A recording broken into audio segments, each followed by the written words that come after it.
ሁሉም ሴቶች ተመሳሳይ የሆኑ ድክመቶች አሏቸው። እናም እንደምታስበው አይነት ድክመቶች አይደሉም። እነኚህን ድክመቶቻቸውን በፍጹም እንድታውቅባቸው አይፈልጉም። ለዛም ነው መቼም ፊት ለፊት የማያሳዩ፣ መቼም በግልጽ የማይነግሩ። ነገር ግን እነኚህን የሴቶችን ድክመት ካወቅ የፈለግካትን ሴት በቁጥጥር ስር ማስገባት ትችላለህ። እናም በዛሬው ቪዲዮ ልታውቃቸው ይገባል ያልኳቸውን ዋና ዋና የሴቶችን ውስጣዊ ድክመት አንድ በአንድ እነግርሃለሁ። ካንተ የሚጠበቀው ሰብስክራይብ በማድረግ እስከ መጨረሻው መከታተል ብቻ ነው። ወደ መጀመሪያው ሐሳብ ከማለፋችን በፊት አንድ ነገር ልበል። በእርግጠኝነት ይህን ሐሳብ ከዚህ በፊት ሰምተው ታውቃለህ። ሴት ልጅ በስሜት ወንድ ደግሞ በሎጂክ ነው የሚመራው። እኔም በዚህ ሐሳብ እስማማለሁ። ሴቶች ከምታስበው በላይ በስሜት ይመራሉ። ከአይምሯቸው ይልቅ ልባቸውን ያዳምጣሉ። እናም ከሴት ጋር ስትኖር ማወቅ ያለብህ ነገር እሷ የምታስበው ይህ ነገር ልክ ነው አይደለም እያለች ሳይሆን ይህ ነገር የሚፈጥርብኝ ስሜት ምን አይነት ነው እያለች ነው። እናም በአጭሩ ሴት ልጅ መቆጣጠር ከፈለክ ዋነኛው ድክመቷ ስሜታዊ መሆኗ ነው። ስሜታዊ የሆነን ሰው እንደመቆጣጠር ቀላል ነገር እንደሌለ የታወቀ ነው። ወንድም ሆነ ሴት ቶሎ ስሜታዊ የሚሆኑ ከሆነ ራሳቸውን አሳልፈው እየሰጡ ነው። ማለትም ስትፈልግ ማናደድ፣ ስትፈልግ ማስደሰት፣ ስትፈልግ ደግሞ ማስከፋት በአንተ እጅ ነው። የሚከብደው ለስሜቱ ቅርብ ያልሆነን ሰው መቆጣጠር ነው። ምንም ብትለው የማይሞቀው የማይበርደው ከሆነ በምንም በኩል ልትቆጣጠረው አትችልም። ስለዚህ ዋናው ሐሳብ የሚመሰለ በግንኙነት ውስጥ እሷ ስሜታዊ ስትሆን አንተ ደግሞ ያ የማይሞቀው የማይበርደው አይነት ሰው እንድትሆን እፈልጋለሁ። አየህ፣ በአሁን ጊዜ ብዙ ሪሌሽንሺፖች የማይበረክቱት ይህ ነገር ስለተቀያየረ ነው። ወንዶቹ ከሴቶቹ ብሰው ስሜታዊ ይሆናሉ። ልክ እንደ ሴት ያኩርፋሉ፣ ያለቅሳሉ ምናምን። ከዛ ሴቶቹ ሪሌሽንሺፕ ውስጥ ሳይወዱ በግዳቸው ቦታቸውን ተቀምጠው የወንዱን ቦታ እንዲይዙ ይገደዳሉ ማለት ነው። ስለዚህ ያን ግንኙነት ይተውና የተሻለ ለማግኘት ይሞክራሉ። ታዲያ ትክክለኛ ወንድ ይህንን የሴቶችን ባህሪ ስለሚረዳ ድክመታቸውን በትክክል በመጠቀም በቁጥጥሩ ስር ያደርጋቸዋል። ታዲያ እንዴት ነው የሚያደርገው ካልክ አሁን እንዳልኩት ነው። የሴቶች አንደኛው ድክመት ከማይቆጣጠሩት ወንድ ጋር መሆን ነው። ማለትም እሷ በምታደርገው ነገር ምንም ከማይነቃነቅ፣ ከማይሞቀው፣ ከማይወርደው ወንድ ጋር እንደሆነች ስታይ ደካማ ትሆናለች። በሱ ፊት ምንም አቅም አይኖራትም። ሴት ልጅ በፍጹም ልትቋቋመው የማትችለው ነገር ቢኖር እንደዚህ አይነት ወንድ ነው። አየህ፣ ሁልጊዜም ታስተውላለች። እሷ ስሜታዊ ሆና በምታደርጋቸው ነገሮች አንተ እንዴት እንደምትሆን ታስተውላለች። ለምሳሌ ከመሬት ተነስታ ስታኮርፍህ እንዴት ምንም ባላጠፋው ነገር እሷን ለማባበል እየሞከርክ እንደሆነ ትመለከታለች። ወይ ደግሞ ስንት ጊዜ ይወድሻለሁ ስትላት ከርመህ እሷ አንዴ እንደዛ ስትልህ ምን ያህል እንደምትደሰት ትመለከታለች። በአጠቃላይ በእሷ ምክንያት እንዴት ስሜትህ እንደሚቀያየር ትመለከታለች። ለዛ ደግሞ ትሰለቻታለህ። አየህ፣ ድክመቷን እየተጠቀምክ ስላልሆነ እንድታፈቅርህ ማድረግ እየቻልክ ቻንስህን ታጣለህ። ስለዚህ ማድረግ ያለብህን ስነግርህ በእሷ ምክንያት የሚለዋወጥ አይነት ስሜት አይኖርህ። እሷ እወድሃለሁ አለችህ አላለችህ፣ አኮረፈችህ አላኮረፈችህ፣ ዘጋችህ አልዘጋችህ ግድ እንደማይሰጥ አሳያት። እሷ በምታደርጋቸው ነገሮች ንቅንቅ እንደማትል አሳያት። ከዛ ምን ያህል እየወደደች እንደምትመጣና ለአንተ ያላት ክብር እንደሚጨምር ስትመለከት ታመሰግነኛለህ። ሁለተኛ የሴቶች ትልቁ ድክመት ደግሞ ቫሊዴሽን ወይም ማረጋገጫ መፈለግ ነው። አየህ፣ በአስተዳደግ እንኳን ብናየው እኛ ወንዶችና ሴቶች በጣም በተለያየ ማይንድ ሴት ነው ያደግነው። ወንድ ኮንክ ዋጋ ያለው በምትሰራውና በምትገነባው ነገር ላይ እንደሆነ እንድታምን ተደርገህ የምታድገው። ያንተ ዋጋ የሚወሰነው ማድረግ በምትችለው ነገር ላይ ነው። ሴቶች ጋር ግን እንደዚህ አይደለም። ሴትነቷ፣ ውበቷ፣ ተፈላጊነቷ ላይ ነው እንጂ በምትገነባው ነገር አይደለም። ይህ ሐሳብ በደንብ ግልጽ እንዲሆንልህ አንድ ጥያቄ ልጠይቅህ። ሁለት አይነት ሴቶች ላንተ ቀረቡልህ እንበል። እናም አንደኛዋ በጣም ስኬታማ የትልቅ ካምፓኒ ባለቤት የቢዝነስ ሴት ናት። አንደኛዋ ደግሞ ኖርማል አስተናጋጅ ናት። እናም ለዚህ ኬዝ ሁለቱም ቆንጆ ናቸው እንበል።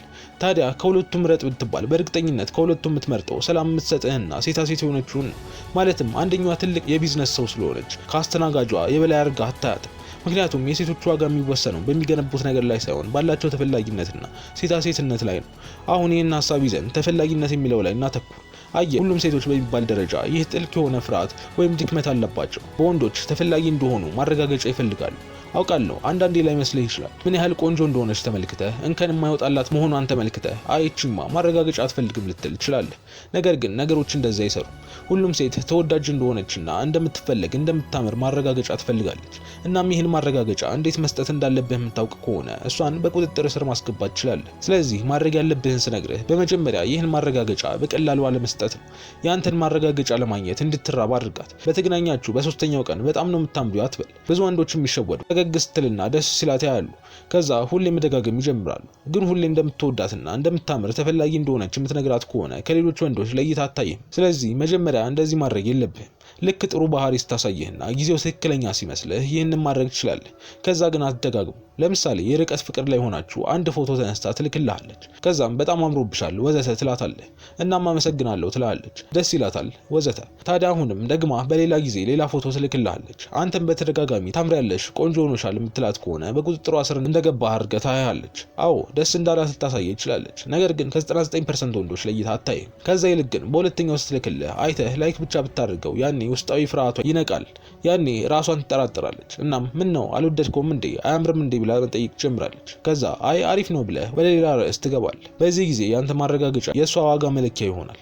ያንተ ማረጋገጫ ቀኗንና ሳምንቷን የማብራት ወይም ደግሞ የማጨለም ኃይል ይኖረዋል። ዋናው ነገር አንዳንዴ ራሷንና ተፈላጊነቷን እንድትጠራጠር ማድረግ ነው። እንደዚህ አድርገህ የሆነ ጊዜ ደግሞ ልክ ያንን ማረጋገጫ ስትሰጣት በጣም ደስ ይላታል። ልክ እንደ ሱስ ትሆንባታለህ። ከዚህ በመቀጠል በሶስተኛነት ማንሳት የምፈልገው ትልቁና ዋነኛው የሴቶች ድክመት ደግሞ ራሳቸው ሴቶች ናቸው። አንዳንዴ መንገድ ላይ አይተህ ከሆነ ነጋዴዎች የሆነ ዕቃ ልሸጥ ሲላቸው አንድ ነገር ያደርጋሉ።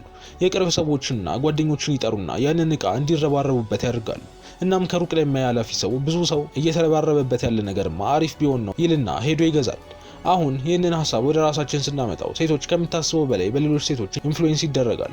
ማለትም ሌሎች ሴቶች ምን እንደሚሉ ያስጨንቃቸዋል። እናም አንድ ወንድ ምንም የማይረባ ቢሆን እንኳን በብዙ ሴቶች የሚፈለግ መስሎ ከታያቸው እነሱም ያንን ወንድ ሳያውቁት መፈለግ ይጀምራሉ። እናም ሴቶች ውስጣዊ የሆነ የውድድር መንፈስ አላቸው። እኛ ብዙ ጊዜ የሚመስለን ወንዶች ተወዳዳሪ እንደሆኑ ነው። ነገር ግን አስተውለህ ካየው የሴቶቹ በጣም የባሰ ነው። ለምሳሌ ከአንድ የምትወደው ጓደኛህ ጋር ካፌ ተቀምጣችሁ ሁለታችሁም አንድ ሴት ላይ አይናችሁ ቢያርፍ በእርግጠኝነት ያችን ሴት ለጓደኛህ ለመተው ብዙም አይከብድህ። ከተመቸችህ አዋራት በቃ ምናምን ብለህ ታልፈዋለህ እና ምንም የሚካበድ ነገር የለውም። ነገር ግን ሁለት ሴቶች አንድ ወንድ ላይ ናቸው ቢያርፍ ያንን ወንድ ለማግኘት እርስ በርሳቸው ሲወዳደሩ የሚሄዱበትን ርቀት ለማሰብ እንኳን ይከብዳል። እንኳን ልትተውላት ቀርቶ ይበልጥ በቅናት መንፈስ ጓደኝነታቸው ይሻክራል። ታዲያ ለማንሳት የፈለግኩት ሀሳብ አንድን ሴት በእጅ ለማስገባት ከፈለግ ከሌሎች ሴቶች በአንተ ላይ ፍላጎት እንዳላቸው በማሳየት ብቻ ይህንን ማድረግ ትችላለህ። ከሷ ውጪ ብዙ ምርጫዎች እንዳሉ በማሳየት ብቻ ይህን ድክመቷን መጠቀም ትችላለህ።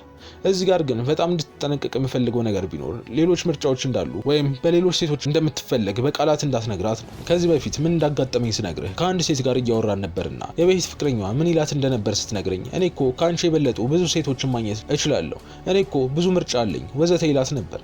እና ግን እየዋሸ እንደሆነና ወሬ ብቻ እንደሆነ ነገረች። በመጀመሪያ የልጁን ሞኝነት ሳላደንቅ ባላልፍም ከዛ ግን ውሸቱን እንደሆነና ምንም ሴት እንዳልነበረው እንዴት እንዳወቀች ጠይቃት እንዲህ በማለት መለሰችልኝ። ከተጣላን ብዙ ጊዜ ሆኖናል።